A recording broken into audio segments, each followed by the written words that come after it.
giant wheel of fortune. And because we don't have our own dust storm, we're going to create our own dust storm with this opaque paper.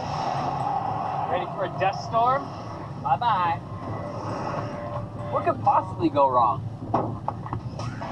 With the paper supposedly simulating the visibility of a dust storm, I'm ready. and one fender bender already under their belt, the team starts slow and careful.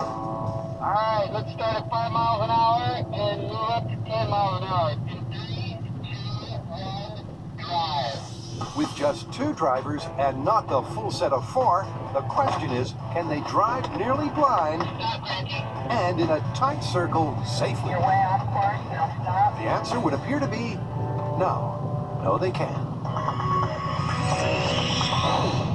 Where the hell am I? Next, Jamie supersizes his Sizzler, It's 100% illegal. while Adam pumps up the gas. Whoa! Wow!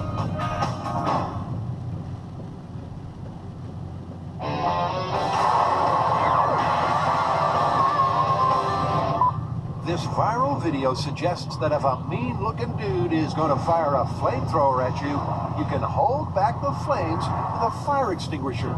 Apparently, the cloud of CO2 will balance out the burning gasoline by meeting it in the middle.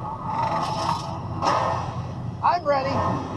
First up, though, Okay, bring it in. Adam and Jamie want to know how it'll go with a more modest-sized flamethrower. Yeah! Wow. That worked. That was pretty. It certainly put out Jamie's fire, but it wasn't an unqualified success. It seems my effective distance is really about this distance, not like the full 20 feet. Yeah, that's interesting. It seems that there has to be absolutely complete coverage of the CO2